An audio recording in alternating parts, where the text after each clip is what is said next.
아,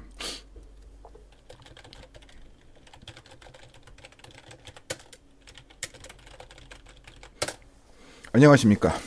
큐 선생입니다. 드디어 대망의 마지막 방송이네요. 그 마지막은 아니고 어차피 니네 김할 때 또 하긴 하겠지. 젠장. 저 젠장은 많은 의미를 담고 있습니다. 내가 이거 올리면서 일단 오타가 좀 있어요. 말하고 타이핑을 동시에 하다 보니까 약간 안 맞는 게 있어서 내가 미리 연습을 하고 올려야 되는데 연습할 시간이 없다는 건 나보다 니네가 더 잘 알 겁니다. 그래 뭐 다 그런 거지 이놈의 세상. 이란 뜻의 젠장이었어요. 시작하겠습니다. 뭐 나도 젠장이지만 여러분들도 젠장이죠. 시험 얼마 안 남았죠. 코앞에 있는 시험이니까 연락 빡세게 공부하시고 그냥 이건 확실하게 말할 수 있는데요. 지금 공부하지 않으면은 조만간 후회합니다. 그때 후회를 하면요 굉장히 늦었습니다. 후회를 해서 늦었다는 기분이 들잖아요. 그러면 되게 살기 싫어져요. 되게 짜증나고 피곤하고 막 온갖 막 분노가 치밀고 그래요. 그러니까 지금 하세요. 지금 하면은 최소한 후회하지는 않을 거예요. 아, 자, 뭐 알았어. 뭐 잔소리는 학원에서 하는 걸로 좋게. 시작할게요. 오늘은 한일 합방 할 겁니다. 아니지. 한일 합방부터 시작할 겁니다. 한일 합방을 하면 우리는 일본의 식민지가 된 거죠. 그럼 독립을 할 때까지 우리는 계속해서 일본의 영향을 받게 됩니다. 독립은 언제입니까? 합방은 언제냐 일단 1910년이죠. 독립은 언제예요? 1945년이야. 그럼 약 35년이죠. 우리는 식민지로서 일본은 사람이 된 거죠. 이거 우리나라 지도가 세상에 없었다고 생각하시면 돼. 이 시대에는 조선은 그냥 일본이랑 같은 색깔이었어요. 어쩔 수 없지 뭐. 식민지 우리가 졌는데. 근데요 그 안에서 우리가 그냥 아무 생각 없이 그래 멍 때리고선 우리도 일본인인가벼 이러고 산 건 아니야. 그 많은 처음에는 받아들일 수가 없었죠. 1910년대. 아니 이게 어찌된 일이야. 우리나라 어디 갔음. 받아들일 수가 없었어요. 그래서 막 짜증이 나죠. 1920년대쯤 오면은 그래서 일본이 야 받아들일 수 있게 우리가 좀 협력을 해줄게. 우리가 너네한테 되게 잘 대해주면 되겠니? 라고 좀 잘 대해주려고 합니다. 이때는요 일본이 우리를 무단 통치했고요. 사람들이 이제 말을 안 들으니까 무단으로 통치한 거지. 1920년대에는 문화 통치로 전환합니다. 이제 좀 더 소프트하게 대해주려고 노력을 한 거죠. 라고 하지만 사실 친일파를 양성하려고 한 거야. 이렇게 두 가지로 보시면 돼요. 그럼 1930년대부터는 네 이때는 민족 말살 정책이라고 부르시면 됩니다.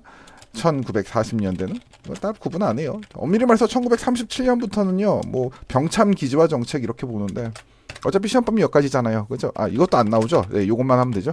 시작하겠습니다. 우리가 1910년대가 10년이 시작되면서 일본이 우리나라에서 합병을 한 증거로 뭐 하나를 세워요. 바로 조선 총독부입니다. 물어볼게요. 그 전까지 그럼 어떤 기관이 이 조선 총독부 역할을 하고 있었니? 바로 통감부였죠. 그 전까지는 통감부였고 요 타이밍에서 조선 총독부로 바뀝니다. 조선 통감부라고 안 부르거든? 그러니까 별로 안 헷갈릴 거예요. 조선자가 들어가는 순간 총독부로 바뀌는 거지. 조선 총독부가 들어가고요. 그리고 이 조선 총독부가 식민 통치 기관이겠죠? 또 우리가 요 기관에서는 기본적으로 차관 정치를 기본으로 합니다. 요 시대에는 장관급이 없었기 때문에 차관 정치라고 하는 건 사실상 끝이야. 우리나라 모든 정치가 얘네가 했다는 소리라고 생각하시면 돼요. 이 조선 총독부의 짱은요 총독이죠 당연히. 이 총독님은 어떤 사람이냐? 육해군 군인입니다. 그냥 군인이라고 쓰시면 돼요. 군인 대장 출신이야. 그럼 이제 그 몇몇 분들이 물어보더라고요. 육군과 해군만 되고 공군은 안 되나요? 공군 차별하시나요? 라고 하시는데 이게 몇 년이라고? 1910년이야. 1910년은 아직 비행기가 전투용으로 개발되지 않았습니다. 그래서 미친 소리 하지 마세요. 이제 개발되는 중인데 공군이 편성될 정도는 아니었어. 다 육군 소속이거나 해군 소속이었어요. 그 다음 이 총독은 어떤 역할을 했냐면요. 입법권을 가지고 있었고요. 그 다음에 행정권을 가지고 있었고 사법권도 가지고 있었고 군 통수권도 가지고 있었습니다. 되게 이상하죠. 엄청난 거죠. 이 사람 한 명의 절대 권력자였죠. 이런 사람이 이제 들어왔으니까 남은 우리나라 여러 관계 부처기관은 찌끄레기네. 다 아무것도 못합니다. 이제 나중에 가면 중추원이라던가 몇 가지 배우는데 중학교 때는 안 나와. 그래서 중학교 때 범위에 맞춰서 설명을 해드릴게요. 이 무단 통치 기간은요. 1910년대는 다른 말로 헌병 경찰 통치 기간이라고 합니다. 그래서 헌병 경찰제에 대해서 알아야 돼요. 헌병 경찰제라고 하는 거는 경찰을 쓰는 게 아니라 헌병으로서 경찰을 대신하게 한다는 소리예요. 헌병은 뭐 하는 사람이야? 군인이죠. 군인은 기본 장비가 뭡니까? 소총이죠. 경찰의 기본 장비는 권총이에요? 뭐 함부로 총알도 못 땡기죠. 예. 한마디로 문제가 생기면요. 강력한 무력으로 진압을 하겠다라는 것을 보여주기 위해서 헌병에게 경찰을 맡긴 거야. 그럼 이 사람들은요. 몇 가지 특별한 권한이 있어야 되겠네? 무력으로 진압을 하려면 법이 보장을 해줘야 될 거 아니야. 그 법이 직결처분권입니다. 직결처분권으로서 헌병 경찰들을 보장을 해줬죠. 이 사람들은 직결처분으로 벌금을 매기거나 하는 걸 그냥 그 자리에서 매겨요. 그래서 곧장 돈을 뗍니다. 그리고 즉시 팰 수 있어요. 패는데 약간 형식에 맞춰서 패야겠죠. 뭐 마음에 안 드는 사람 있으면 때리긴 때릴 텐데 그냥 막 때리면 좀 그렇잖아. 그래서 태형에다 묶어서 때렸습니다. 이를 조선 태형령이라고 불러요. 태형이 뭔데? 이렇게 십자가로 돼가지고 사람 묶고 엎드리게 한 다음에 위에서 군장 치는 거 말하는겨. 조선 태형령이에요. 잘 맞으면은 저거 한 10대 맞으면 죽죠. 그래서 요런 게 무단 통치를 상징하는 헌병 경찰제입니다. 그 외에 무단 통치 시기에 있던 모습을 몇 가지를 보자고. 교사의 모양을 좀 보셔야 되는데요. 교사가 칼 차고 다녔어요. 그리고 교단이라는 게 있었습니다. 교단은요. 교사가 학생들보다 한 칸 더 위에 올라가서 수업을 하게 되는 그 단이에요. 우리나라에서 90년대까지도 있었다. 그 안 없어지고 계속 있었는데 이제 일본 잔해라고 해서 없앴죠. 미친 발상인데 교사가 학생보다 높다니 그런 게 어디 있어요. 칼을 차고 있는 것도 어느 정도 무력을 보이는 거죠. 그 외에 제복을 입고 있었어요. 교사들이. 네, 뭐 학생들 입장에선 내가 지금 누구한테 배우나 하는 생각이 들겠지. 그리고 수업을 일본어로 했습니다. 일본어 중심으로 했어요. 100% 일본어로 아직 못했고. 그리고 초등교육과 실업교육을 주로 했습니다. 뭘 안 했어요? 고등교육을 안 했어요. 우리가 여기서 말하는 고등교육이요. 고등학생의 교육이 아니고 그 대학을 가기 위한 교육이에요. 대학에 관련된 교육들 이런 게 없었습니다. 근데 이렇게 말하면 좀 그런데요. 일본도 그리 고등교육을 잘하는 그런 나라는 아니었다? 일본 본토도 뭐 대학이 연락장 많아서 이런 건 아니고 걔네도 그렇게 여유가 있는 건 아니었어. 뭐 딱히 일본 편을 들려는 건 아니야. 일본이 애초에 실업교육을 시킨 이유는 조선인을 부려먹기 위해서 쓴 거예요. 그런데 고등교육이 없었다고 해서 일본놈들 나쁜 놈들 이렇게 하자면 까도 알고 까야 될 거 아니야. 너무 고등교육이 없었다는 거에 막 저 정말 나쁜 놈들이야. 이렇게 이 타이밍에서 화내지 말라고. 화내야 될 타이밍은 잠시 후에 나오니까. 한국인의 정치를 역시 금지했어요. 이게 그 무단 통치 기간의 그 하나의 중요한 특징인데요. 그럼 한국인들은 정치에서 싹 다 빠졌죠. 아까 잠깐 말했죠. 한국인 찌끄레기 됐다고. 그리고 언론과 집회와 결사의 자유를 없앱니다. 금지합니다. 결사 금지. 네, 이렇게 쓰죠. 언론은 신문 만드는 거예요. 집회는 사람끼리 모이는 거고 결사는 데모하는 거지. 이게 금지가 됐다는 건요. 어기면 잡아가겠다는 소리야. 이게 없으니까 여러 가지가 못해요. 일단 언론이 없으니까 몇 개의 신문이 폐간돼도 이상할 게 없겠네. 당시에 굉장히 훌륭한 신문이 2개만 생각합시다. 대한매일신보 그리고 황성신문이에요. 이게 폐간됩니다. 여러분 황성신문 하면 뭐가 떠올라야 됩니까? 장지연의 시리아 방성대국이요. 대한매일신보 하면 베델이요. 그리고 양기탁과 베델이었죠. 뭐에 대한매일신보가 지원을 해줬어요? 국채보상운동 확산을 지원했어요. 뭐야 이거 페이지가 기냐? 지워. 그다음 애국 계몽 단체가 해산됩니다. 애국 계몽 운동을 하던 단체가 해산하는 이유는 당연히 집회의 자유가 사라졌기 때문이야. 근데 해산만 한 게 아니라 이거 계속 만들려는 사람은 다 잡아갔다고 구속시켰어. 그래서 이 시대의 민족 지도자들이요 만주랑 연해주로 도망가는데 가가지고도 아무것도 안 하긴 그렇죠. 그래서 거기에서 사람들을 결집시킵니다. 그게 바로 한인촌이 시작된 거예요. 한인촌의 시작. 이렇게 생각하시면 되겠습니다. 이건 좀 이따 또 얘기해야 되니까 잠깐 냅둘게요. 우리 그 다음 산업 침탈 얘기해 봅시다. 산업 침탈 얘기하면요 무조건 토지 조사 사업을 얘기해야 돼요. 토지 조사 사업은 1910년대에 시작돼서요 1917년까지 했나? 이게 12년부터 17년일 거예요. 이거 갑자기 까먹었어요. 이건 토지 소유의 근대적 정리를 하겠다라는 건데요. 당연히 적의 목적은 아니고 왜 저거 근대적 정리가 왜 갑자기 튀어나왔냐면은 조선이 양전 사업을 안 했어. 양전 사업이라고 하는 거는 양을 측정하는 거야. 밭이 얼마나 있는지 논이 얼마나 있는지 측정하는 거예요. 그걸 측정하면 뭐가 좋냐? 측정을 하고 소유자가 누군지 알면 세금을 거둘 수 있잖아.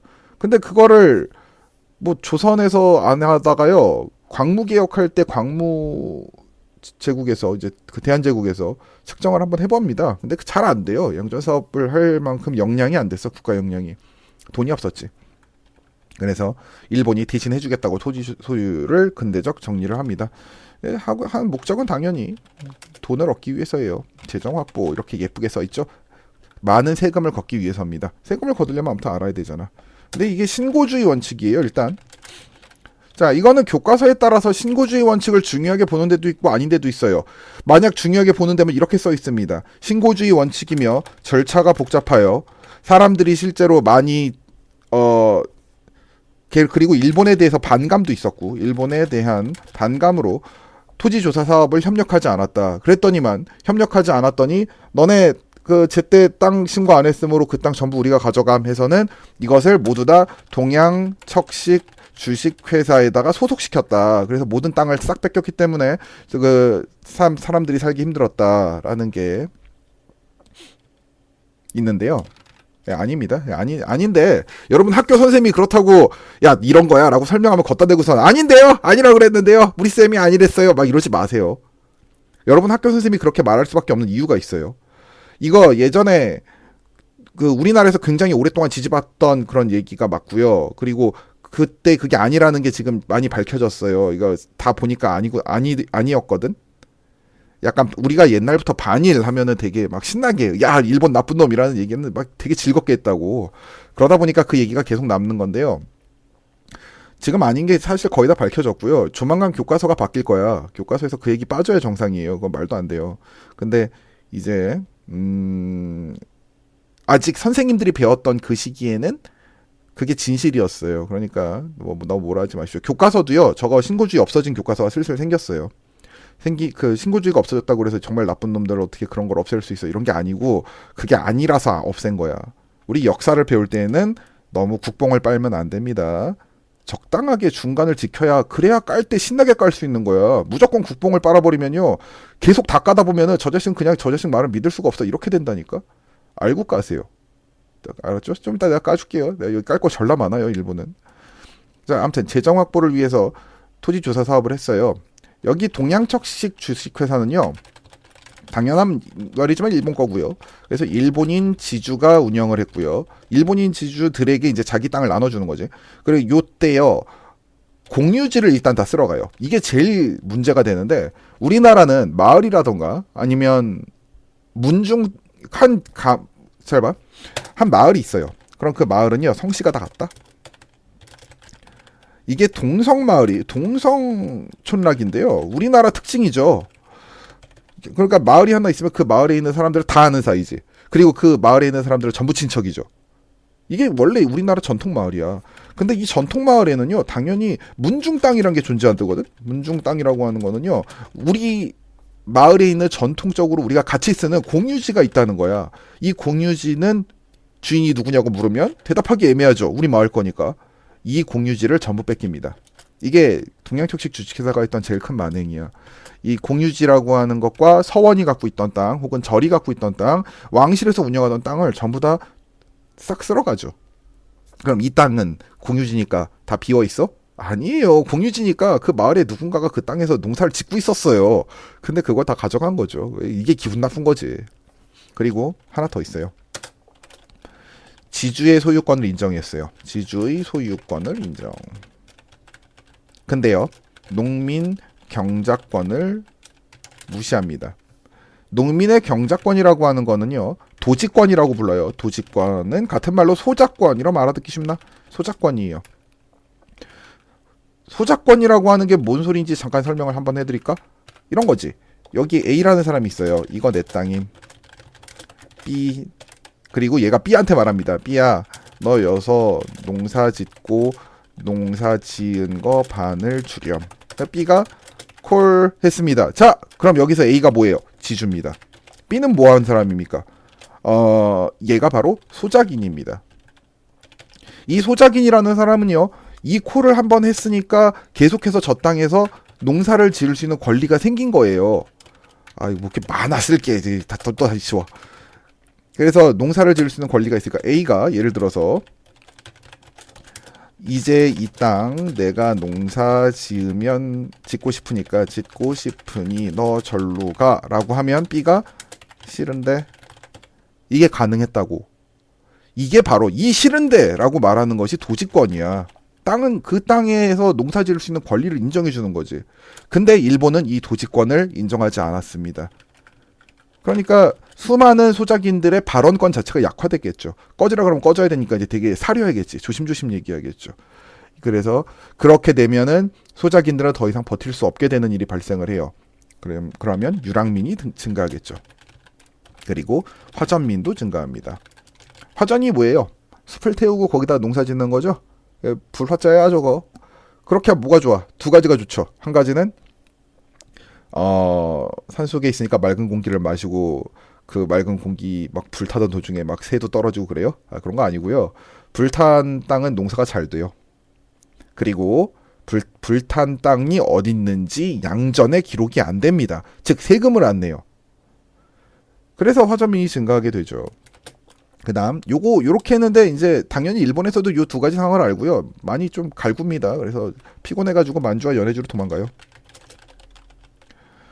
이 사람들이 만주와 연해주로 갔는데 그래서 한인촌이 시작된 거야. 아까 민족 지도자도 갔죠? 사람도 갔죠? 그럼 이제 마을 만들면 되겠네. 그게 한인촌이에요. 알겠습니까? 알겠냐? 이게 우리가 토지조사 사업의 결과 한인촌이 시작됐다 이렇게 해도 괜찮은 거예요. 그럼 나머지 좀 더 보자고. 산업 침탈에서 하나 더 볼 게 있어요. 회사령의 실수입니다. 회사령이라고 하는 건요, 회사를 지을 때 허가를 받아라. 이 허가제예요. 우리가 이거 헷갈리면 안 되는 게요, 신고제라는 말이 있어요. 이 신고제는요, 난 회사 만들었으니까 신고만 하겠습니다 라고 하는 게 신고제야. 이거 아니고요. 신고제가 아니라고. 허가제예요. 허가제. 그럼 허가제는 무슨 뜻이에요? 내가 허가를 받아야만 회사를 열 수 있다는 거야. 그럼 일본인에게는 허가를 빵빵 해주고 조선인에게는 허가를 해주지 않겠지. 회사령을 실시했다는 것은 조선인들이 경제적인 성장을 못하게 만드는 결정적인 역할을 하게 됩니다. 그리고 그 외에 몇 가지 더 있어. 광산령, 산림령, 어업령. 어업령은 물고기 잡는 거야. 이것도 마찬가지예요. 허가 안 해주면 못 잡아요. 산림령, 나무를 베는 거죠. 허가 안 받으면 못 해. 광산령, 광산은 애초에 허가를 해줄 마음도 없었어. 조선은 상당히 좋은 광산이 많았고요. 이때 일본이 다 캐갑니다. 연락에 캐죠. 이런 것들 산업 침탈입니다. 이 산업 침탈하는 동안 그럼 우리는 뭐 하고 있었느냐? 독립운동했죠.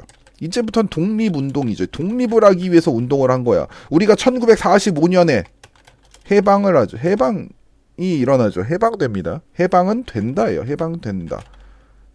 우리가 독립한 거다, 독립했다 이렇게 이제 말을 하느냐, 이걸로 지금도 싸우고 있지.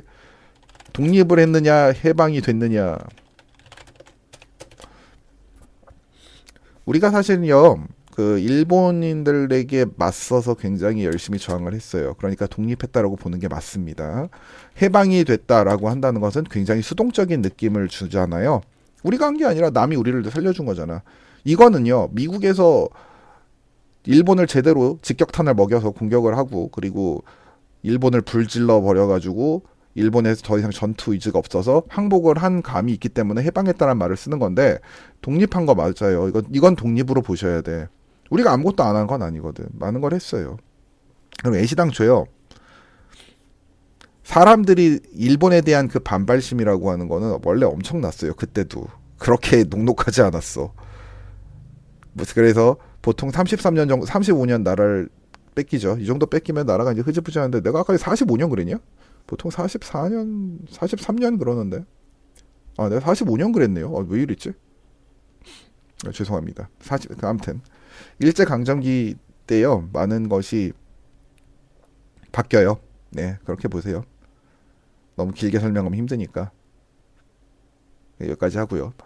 나 고등학교 가면 되게 쉽게 근데 나 수업 시간에 그냥 들어. 수업 시간에 되게 길게 했으니까.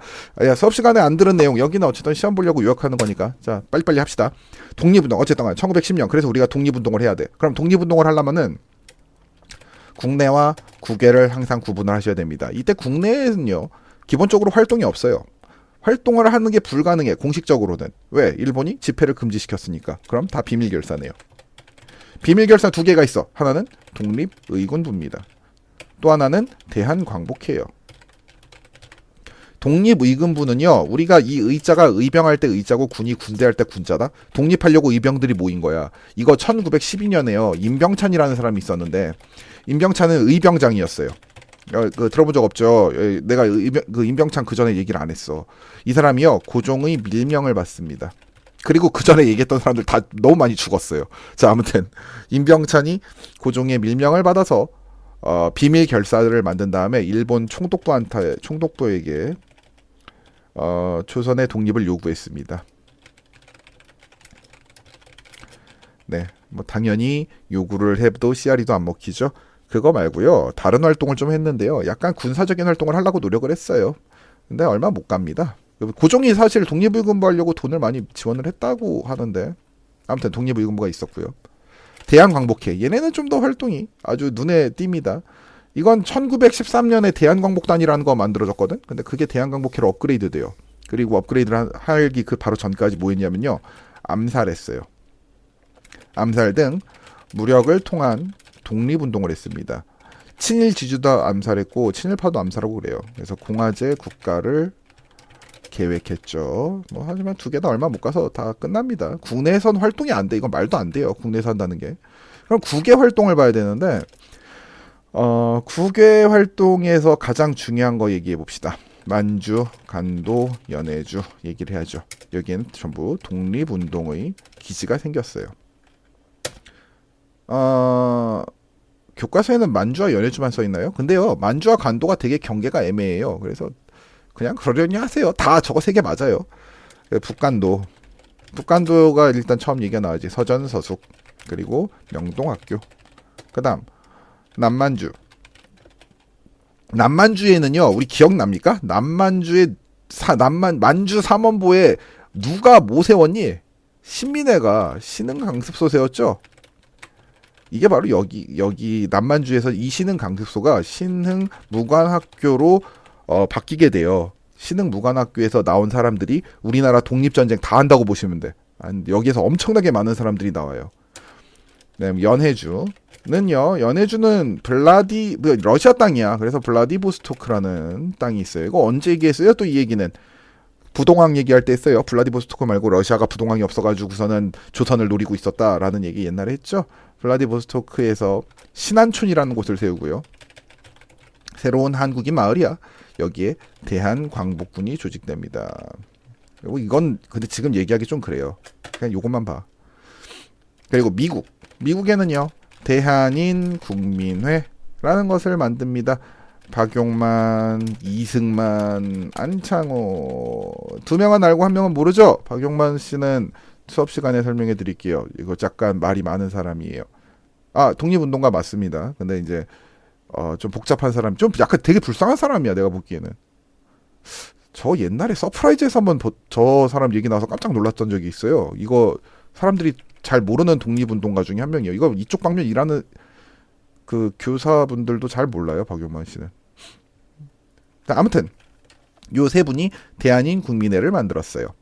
나중에 얘기해 줄게요. 이승만 안창만 외워. 박영만은 시험에도 안 나와. 선생님이 알아야내지. 이렇게 생각을 하시면 됩니다. 이게 이제 국외에서의 저항이고요. 우리가 그럼 독립운동 기지를 잠깐 얘기해 볼게요. 독립운동 기지라고 하는 건요, 일단 지도자가 있어야 돼요. 그리고 사람들이 있어야 됩니다. 그 사람들이 마을, 굴락이라고 하니까 말이 이상하다. 마을을 만들어야죠. 지도자가 마을을 만들어 놨고 거기에 군대가 포함이 돼야 됩니다. 군대 양성소가 포함돼야 돼요. 이게 독립운동 기지의 기본입니다. 조선을 떠난 사람들, 한반도를 떠난 사람들이 그 근처로 모여가지고 저런 것을 하고 있었다는 거죠. 요렇게 하고 있었지. 근데 실제로 이제 교전이 벌어진 건 요때 건요, 아직 안 배워요. 그 시험 범위가 아니야. 내가 다음에 한 번에 몰아서 해줄게요. 이제 전투가 슬금슬금 벌어지긴 하거든. 일단 3.1운동 합시다.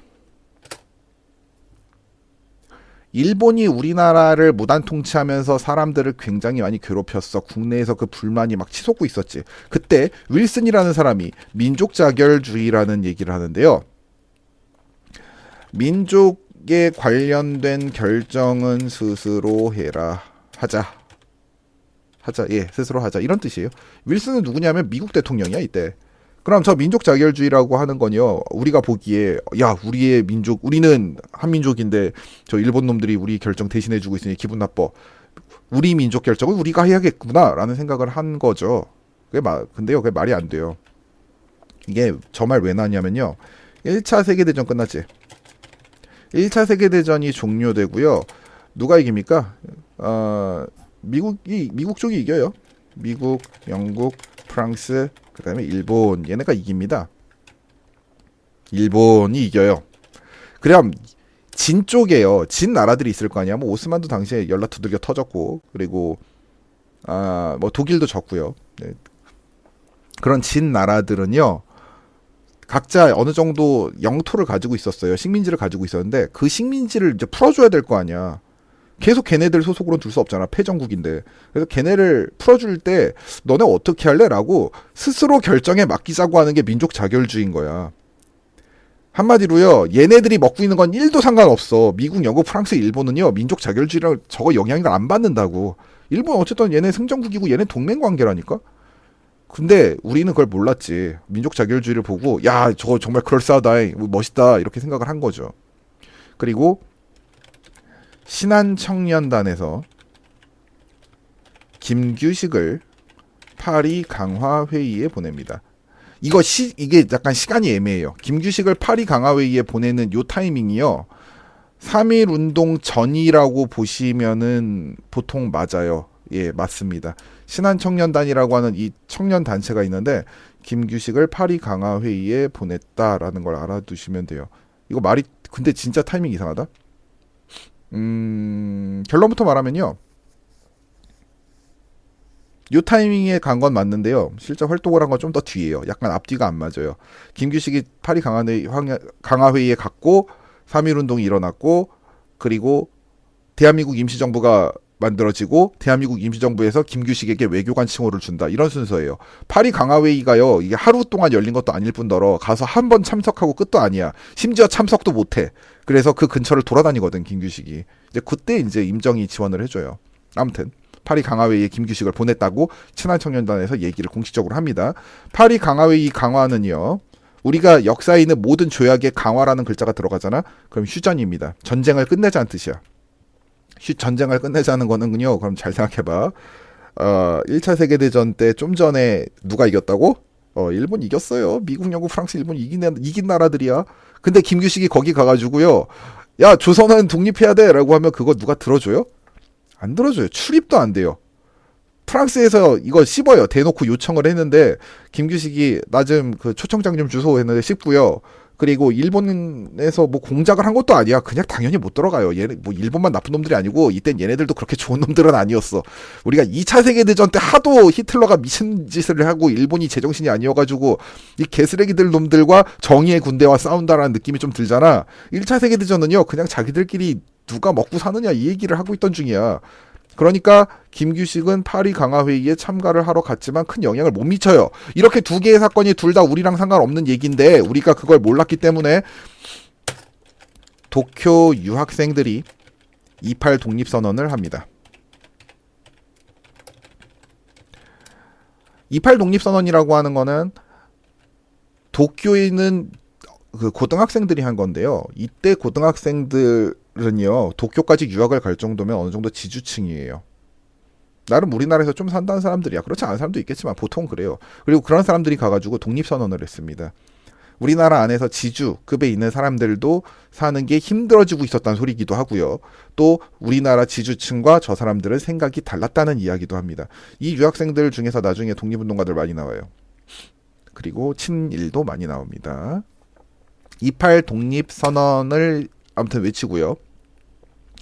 이 위에 있는 세 가지, 그리고 일본이 우리한테 너무 빡시게 굴고 있어. 국내에서 요걸 모두 다 합쳐서 민족 지도자 33인이 모이게 돼요.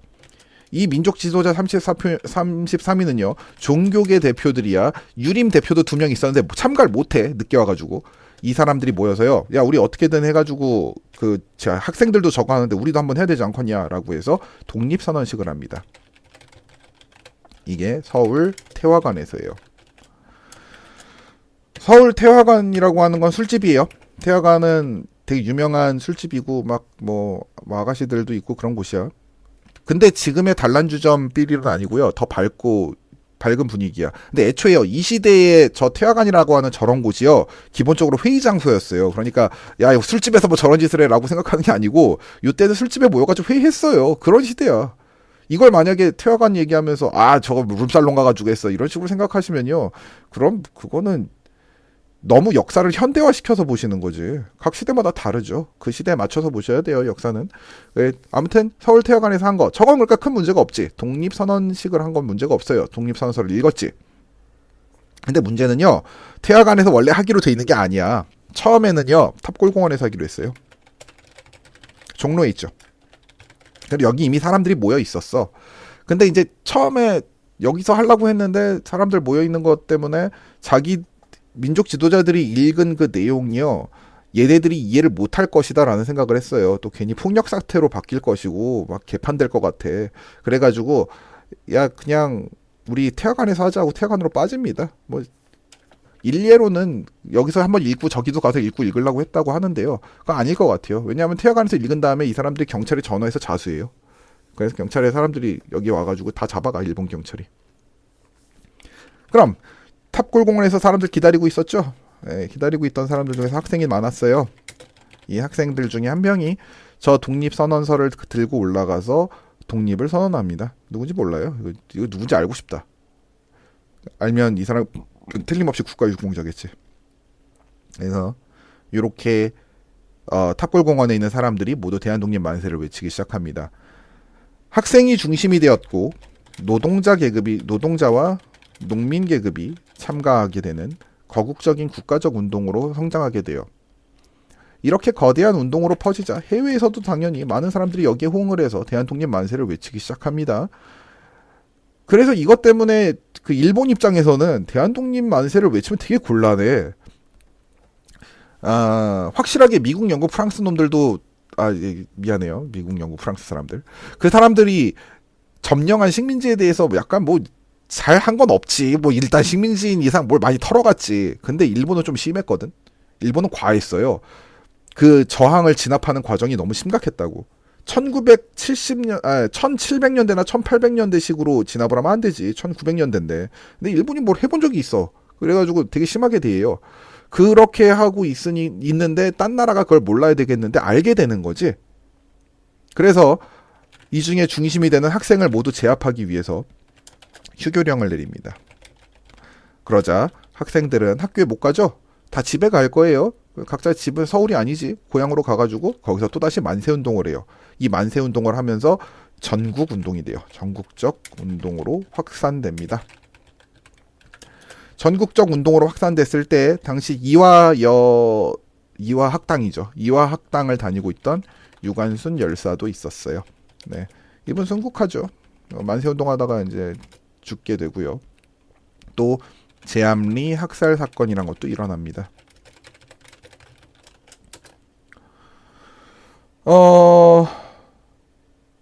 제암리 학살 사건은 얘기 한번 하고 갑시다. 바쁘지만 한다. 제암리라는 곳 앞에서 만세운동했어요. 사람들이 만세하고 막 장터에서 5.1장 설 때도 만세하고. 그래서 한 5월 10일인가 12일인가 그때쯤 됐는데 일본에서 그 과잉 진압을 해가지고 2명을 칼로 찔러 죽이고 막 아무튼 많은 사람이 다쳐요. 이때 일본 순사도 1명 죽거든. 그래서 제암리하고 그 근처에 있는 곳이 몇 개의 리가 더 있었는데 그 중에 제암리로 일본이 와요. 그래서는 교회로 모이래. 교회로 모이라고 하는 게 미안하니까 우리가 너무 진압할 때 너네를 심하게 대한 것 같아. 미안해라고 사과하려고 모이래요. 그리고 모은 다음에 이걸 다 태워버립니다. 사람들을. 일단 안에다 발포하고 총을 쏘고 태우고요. 그때 당시에 갓난 아기를 데리고 있던 어머니가 있었는데 그 아기를 창문 밖으로 내밀었는데 근데 그 아기에다가 칼질을 해요. 칼로 쑤셔요. 총검으로 쑤십니다. 그렇게 되고 또 그때 제암리 학살 사건 도중에 마을을 떠나 있던 사람들이 그 소식을 듣고 깜짝 놀라서 마을로 돌아오는데 다 잡아서 그 자리에서 죽여요. 이렇게 해서 다 모든 사람이 싹 다 죽었으니까 증인이 없어야 될 사건인데요. 캐나다 선교사인 스코필드라는 사람이 있었어요. 이 사람이 지나가던 도중에 이걸 보고요. 그걸 기록해요. 이 제암리 학살 사건은 이 사람 때문에 얘기거리가 커져서 결국은 이걸 시도한 이 제암리 사건을 발달시킨 중위가 한 명 있었는데 그 자식을 그 군법회의에 붙이거든. 그래서 판정이 무죄로 판정이 납니다. 일본에서 지금 별 그지 같은 소리를 다 하면서 제암리 학살 사건은 실제로 조작된 사건이다. 지들이 안 했다. 이런 미친 소리를 하고 있는데 저거는 일본 놈들이 했던 사건 중에서 제일 어처구니 없는 사건이고 뭐 저것만 있는 게 아니라 하도 많아서 근데 그중에 가장 큰 사건이에요. 이 캐나다 선교사 스코필드라는 분은요 현재 현충원에 묻혀 계세요. 현충원에 있는 외국인은 정말 한 손으로 꼽는데요. 이 사람밖에 없나? 예, 현충원에 계시고요. 이 사람이 유언이 그거였어요. 죽으면 한국에 가게 해달라고. 그리고 자기가 돌봐준 그 사람들이 행복하게 살 수 있게 해달라고 말씀을 하신 분입니다. 이 사람은 평생에 걸쳐서 한국을 위해서 노력하신 분이에요. 그래서 우리나라 이름도 있습니다. 이 사람 이름이 서코필이에요. 자, 3.1운동 처음 이런 식으로 잔인하게 일본이 대항하니까 더 이상 안 되겠죠. 그래서 무장투쟁으로 이어져요. 본격적인 무장투쟁으로 이어지진 못하지만 아무튼 무장투쟁 곳곳에서 일어나. 그래서 이것 때문에 무장투쟁까지 일어나니까 일본에서는 더 이상 이걸 두고 볼 수가 없어서 통치 방식을 변화하기로 합니다. 약간은 이렇게 무력으로만 하면 안 되겠구나. 그래서 무단 통치가 이제 뭘로 바뀌냐 하면 문화 통치로 바뀌어요. 친일파를 만들기 위한 통치로 바뀌죠. 그리고 해외에 영향을 주는데 중국의 오사운동에 영향을 주고요. 우리랑 되게 비슷하게 얘네도 운동을 해요. 그 다음에 인도의 비폭력 불복종 운동에 영향을 줍니다. 이거 누구예요? 아시죠? 네, 간디예요. 간디. 비폭력 불복종 운동에 영향을 줍니다. 그리고 하나 더 결정적인 영향을 주는 게 있어요. 3.1운동의 결과 우리도 제대로 독립운동하면 될 것 같은데? 라고 생각을 한 거죠. 이게 대한민국 임시정부입니다. 이걸 만들게 돼요. 처음에는요. 한성과 상하이와 블라디보스토크에 각각 하나씩을 세워요. 뭐 한성정부, 상하이 임시정부, 대한국민의회였나? 대한국민의회일걸? 대한국민회의? 까먹었어. 안 중요해. 아무튼 한성, 상하이, 블라디보스토크에 대한민국 임시정부를 만드는데 근데 이 중에서 한성 정부를 계승한 다음 정작 상하이에다가 임시정부를 만들어요. 그래서 이것을 이제 대한민국 임시정부 하면 앞으로는 상하이 정부다 이렇게 해서 보시면 됩니다. 그럼 상하이에 왜 만들었느냐? 상하이는 프랑스령이에요. 일본이 중국 안에다가 군대를 집어넣을 수는 있었어. 나름 물론 중국도 이때 완벽하게 멸망각은 아니었기 때문에 군대가 있었는데 근데 이제 일본 같은 경우는요 좀 뒤를 안 보고 군대를 투입하는 게 가능한 그런 나라였어요. 그래서 어디에다가 만들던지 이제 우리나라 임시정부가 멀쩡히 살아있기가 힘들었지. 근데 상하이는요, 프랑스령이었기 때문에 일본에서 들어오기가 되게 애매해. 프랑스랑 일본은 말했듯이 동맹이야. 남의 동맹국 안에다가 그 군대를 집어넣는 건 좀 힘들죠. 그리고 프랑스가 그렇다고 임시정부를 굉장히 탄압하는 그런 것도 아니야. 왜냐하면 상하이라고 하는 곳은요, 외교관의 성지기 때문이에요. 외교 지역으로서 이미 지정이 돼 있어. 많은 외교관들이 모여 있고. 그럼 대한민국 임시정부의 기본 노선이요, 외교였기 때문에 상하이라는 곳을 버릴 이유가 없습니다. 상하이를 기점으로 해서 외교 활동을 하기 시작하죠. 이 외교 활동을 한 이유, 대한민국 임시정부가 도대체 왜 외교 활동을 했나요? 이승만 영향이에요. 우리 이승만은 뭐 하는 사람인데? 최초의 대통령이야. 대한민국의 최초의 대통령? 아니, 여기선 임시정부에. 임시정부 최초의 대통령이었던 이승만은요, 외교활동을 중시했고, 그렇기 때문에 상하이가 선택되는데 많은 영향을 주게 됩니다. 이 대한민국 임시정부는 대통령이 있네요. 그 말은 즉슨 민주공화정이에요. 그래서 우리나라 최초의 민주공화정이 바로 임시정부입니다. 이승만은 참고로 여기서 탄핵돼요. 우리나라 역사에서 최초로 탄핵된 사람은 있죠. 있는데 이때 이승만은 임시정부 때 한번 탄핵이 돼요. 이승만은 그것도 뭐 알아두시면 돼요. 이승만이 이제 임정에서 활동을 하다가 말다가 막 이럽니다. 그리고 임정에서 하나 더 특징은요, 삼권 분립이에요. 삼권 분립은 조소왕의 영향을, 아니야, 이거 안 나와. 예, 삼권 분립은요, 입법 임시의정원에서, 뭐야 이건, 임시의정원에서 입법 활동을 했어요. 자, 이름 보면 알겠지만 임시로 붙여져 있죠. 입법할 게 많지가 않았다는 소리예요. 임시의정원에서 입법을 했어요. 얘네가 입법을 뭐 하긴 했는데 그보다 할 게 많은 게 바로 행정이지. 그래서 행정 이러면 되게 멋있어. 국무원이에요. 그럼 사법은 법원에서 했습니다. 국무원이 아니라 국무원이라고. 뭐 내가 타이핑을 하는데 내가 틀리네. 요게 삼권 분립이라고. 삼권 분립 3개로 나눴다고요.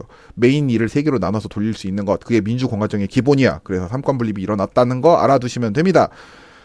자, 그럼 임정은 무슨 활동을 했느냐? 임시정부 약자야. 교통국을 만들었어요. 교통국은 정보를 수집하는 수집용 통신기관입니다. 연통제를 실시했어요. 연통제는 자금 모금을 위한 연락용 조직이에요. 그 다음 독립공채를 발행했어요. 자, 이거 두 개는 틀림없이, 공채 스펠링 철자 틀렸죠. 공채라고 하는 건 돈 빌려달라는 거예요. 독립하면 갚을 테니까. 이런 것들을 만든 건요, 어쨌든 돈이 있어야 뭘 하기 때문이죠.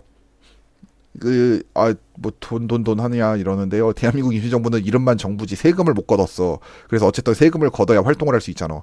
그래서 이런 거 돈을 모았고요. 근데 이제 다 없어져요. 교통국하고요, 연통제는 금방 걸려. 그리고 독립공채는 효과가 많이 안 나옵니다. 이 독립신문 발행했죠. 이 독립신문은 일본이 우리나라 되게 부당하게 점령했다는 거 알려주기 위해서 만든 신문이야. 예전에 독립협회가 만든 거 아니야. 독립신문이 우리나라 역사에 2번 나온다고. 그거 알아놓으면 되고요. 그리고 아까 말했죠. 김규식이 파리강화회에 갔다가 근처를 맴돌았는데 거기다가 김규식한테 독립청원서를 넣는데 큰 영향을 주게 해요. 독립청원서를 제출하게 만들어요. 외교관의 자격을 준단 말이야. 외무부, 아예 외교장관이라는 말까지도 하는데, 뭐 장관직이 워낙 좀 아무것도 없는데 뭐. 아무튼 독립청원서라는 걸 넣게 해요. 이 독립청원서는요, 파리 강화회의 안에서 돌린 게 아니라 그 입구에서 돌렸어요. 사람들한테 열심히 알렸지. 근데 이거 외교활동만 하고 있죠? 지금 얘기 보시면 알겠지만. 외교활동 말고 딴 거 안 하잖아. 돈 걷어서 외교활동만 연락이 하고 있잖아. 외교활동이 효과가 없어요. 그래서 이제 갈등이 심하게 일어납니다. 이 갈등의 결과 1923년에요. 국민대표회가 열리고요. 한 200명이 모여요. 200명의 독립 지도자들이 모여가지고 74회의 회의를 했는데 그 결과 이제 대한민국 임정이 되게 많이 변동을 가게 됩니다. 많이 변동을 타는데 시험에 안 나와. 그래서 안 할래요. 자, 오늘 여기까지고요. 이게 끝이에요. 이제 열공하시고 세계사 파트는 내가 귀찮아서 안 올릴 거니까 수업 시간에 그냥 들으시고, 또 내가 무슨 얘기 하려고 그랬지? 나머지는 내가 만나서 잔소리 할게요. 됐습니다. 수고하셨어요. 방송만 보시는 분도 있더라고. 그분들은 기말 때 보세요. 기말 때 봅시다. 수고들 했어요.